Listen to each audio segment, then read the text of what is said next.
Hey everyone, it's Ayanda once again, and I'm excited to introduce a brother and a friend that I've got to know. Um, Amazing musician, really talented, Andrew Cojocarescu. How you doing, bro? Doing good. How are you, man? I'm good. It's cold. It's Yeah, cold I up know. in Chicago. I know. So for everyone out there, tell us who are you? Where are you from? Where did you grow up? And if there's anything else you want people to know about you. Sure. Yeah. So my name's Andrew Cojocarescu. Everyone calls me Kojo because Yep. they can't figure out how to say my last name. Um, I'm born and raised in Chicago. I've been living there my entire life, up until college. I currently go to school in Lynchburg, Virginia. I go to Liberty University. I'm currently living in Lynchburg right now. Oh, that's Yeah. neat. Um, so kind of as we talk music, what was your musical upbringing? So I started playing music around like 4 or 5 years old, somewhere around there. I started with like piano lessons Hmm. that my parents made me take, and I like hated it, like that kind of thing. Um, and I took lessons up until middle school, Yeah. and that was like when I stopped taking lessons. I still play piano now. I just don't really take lessons anymore. When I was 8 years old, I received a guitar for my birthday, Yeah. and that was when I started playing guitar. Kind of like self-taught, like YouTube taught, that kind of thing. Yeah. Um, and then in like seventh or eighth grade ish, somewhere around there, I started picking up drums because like I was just so fascinated by the instrument. I remember I was in my school's middle school worship team. Mm. I was playing guitar for that, and like I was constantly just looking at the drummer because I was so like yeah I was like so fascinated by the drums. I'm like, oh my gosh, you can hit stuff loud and like make it sound good. Like what the heck? That's amazing. So I ended up teaching myself.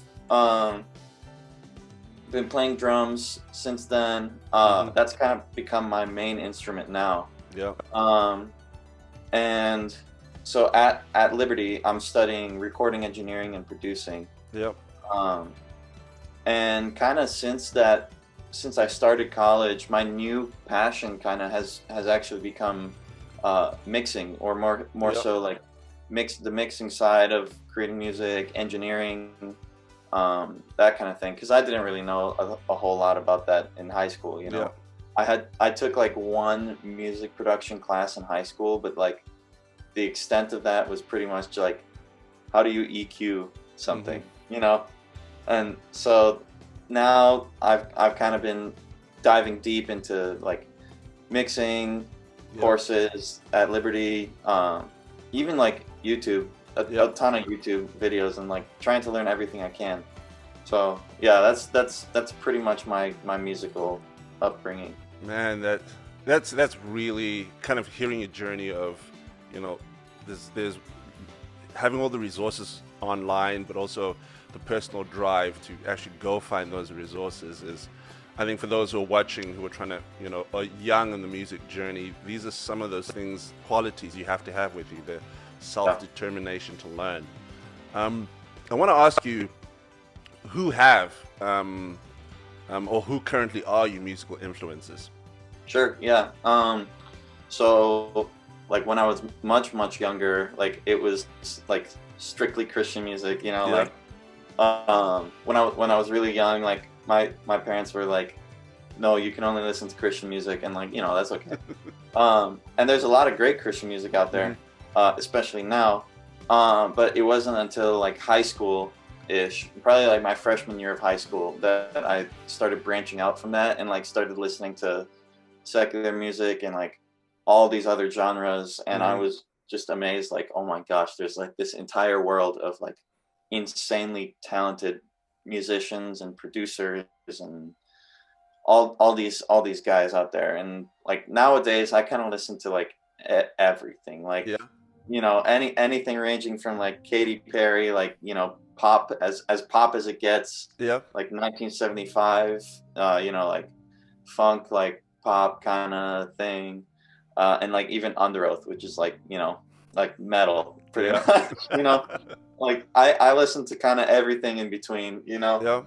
Um, Also, my new kind of like favorite thing to do is check out.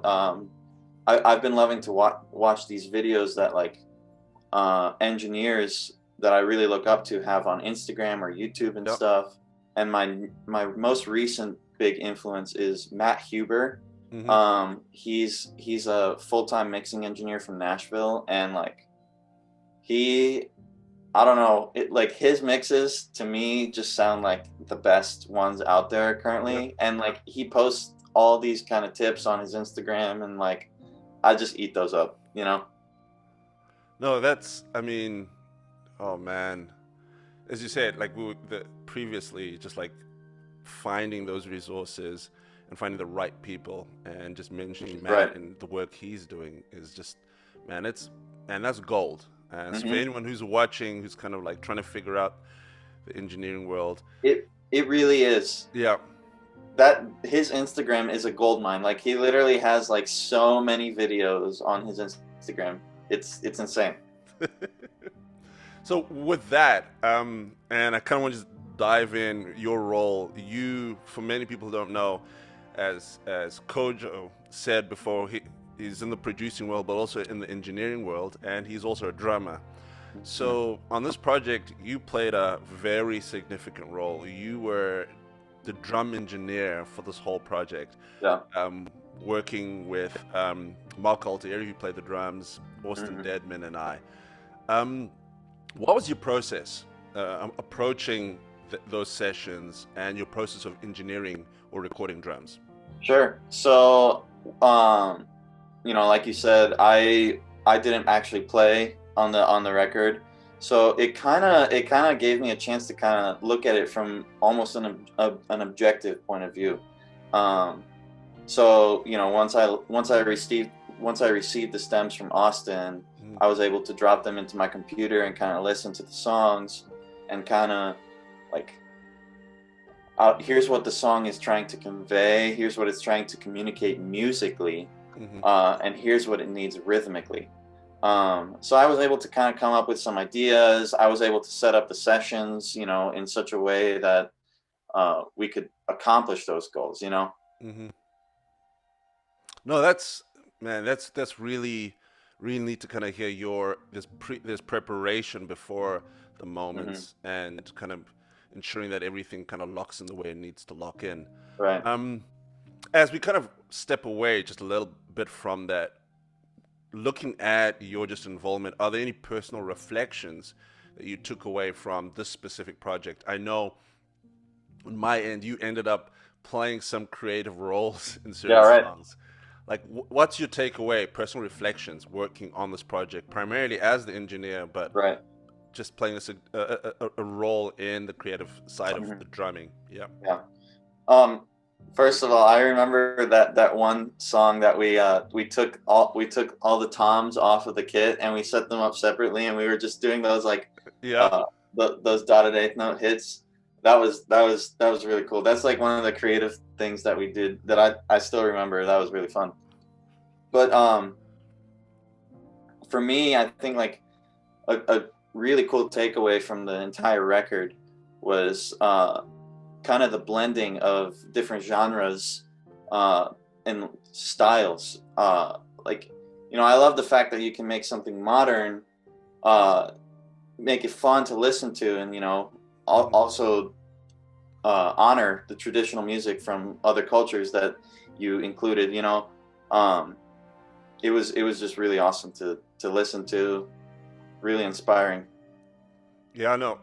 Well, it's guys like you who made it kind of come together, and your insight Right, into listening and saying, how do I articulate what's trying to be done in this project? So from right. from my heart, it's just like, thanks, man. Like, you played a significant role. And for everyone out there watching, Kojo's the man. for so Thank many you. things, but if you're looking for someone to engineer projects, play drums, this is one of the guys to go to. Um, Now, stepping away from the project, let's talk Mhm. about you. What Yeah. projects are you working on? Upcoming or you've just released? Right. So I am in a band here in Lynchburg. It's me and four of my good friends. It's called Nice. We're on Spotify, Apple Music, and it's spelled Nice. It's all capitals with a period at the end. Mm-hmm. We've currently got 6 songs out on that.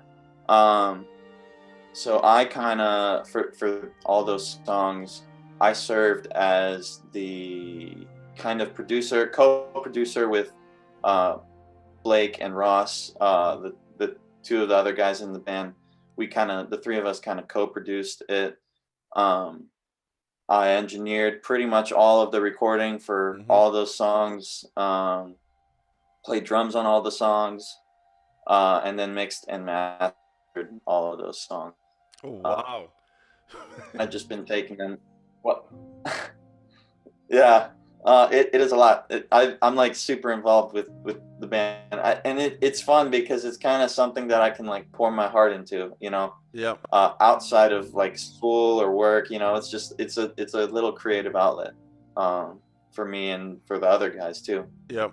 Um, so yeah, we've kind of just been taking it one song at a time Yep. up until now, where we're working on an EP Mm-hmm. with 4 songs, hopefully to release and pitch to a label, Yep.